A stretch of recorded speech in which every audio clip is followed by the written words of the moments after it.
याजक थे वो तो चले गए। अब इसने भाड़े में याजकों को खड़ा किया है, जो ना व्यवस्था को जानते हैं, ना ही उनके अंदर मन है लोगों को परमेश्वर के भय में चलाना। इसलिए इधर वचन में लिखा है ना कि मेरे ज्ञान के ना होने से मेरी प्रजा नष्ट हो गई। आज भी जरा मसीह जगत को देखें, जो अपने आप को परमेश्वर के दास या दासी कहते हैं, क्या ये परमेश्वर के दास और दासी हैं, या ये भाड़े के काम करने वाले हैं? दोबारा कहता हूं, इनको तो आपका पैसा चाहिए। ये भाड़े के हैं, ये परमेश्वर के नहीं हैं। इनको परमेश्वर से कोई लेना देना नहीं। इनका पेट इनका परमेश्वर है। इनको बस आपका धन दौलत चाहिए। ये परमेश्वर की व्यवस्था में आपको नहीं चलाएंगे। और जरा सोच कर देखें, ऐसे भाड़े के याजक जब हों तो परमेश्वर का ज्ञान कहां?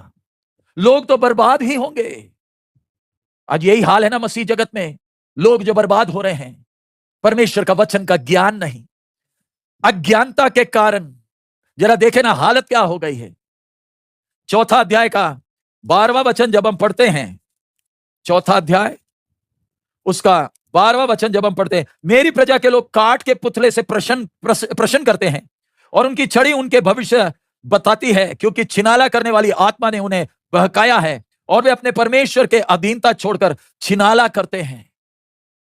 बांज, चिनार और छोटे बांज वृक्षों की छाया अच्छी होती है, इसलिए वे उनके नीचे और पहाड़ों की चोटियों पर यज्ञ करते हैं, टीलों पर धूप जलाते हैं। सोच कर देखिए, इस्राएली जो मूर्ति पूजा में चले गए, किस किस की उपासना करते हैं?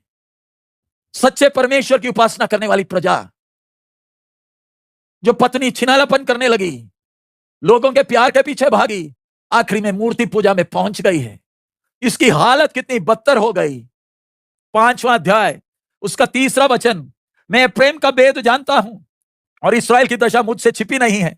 हे प्रेम, तूने छिनाला किया और इस्राएल अशुद्ध हुआ है। परमेश्वर, ध्यान दे, इस्राएल को एफ्रेम भी बुलाता है। क्यों?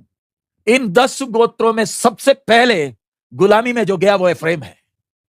इसलिए इस्राएल को परमेश्वर इस होशे के पुस्तक में एफ्रेम भी बुला रहा है।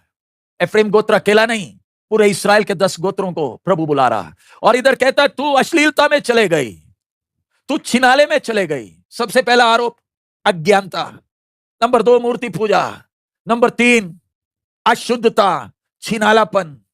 यह है परमेश्वर का आरोप इस्राएल के विषय में। ये 3 मुख्य आरोप है। प्यारे अजीज, आपके और मेरे विषय में परमेश्वर जब मुकदमा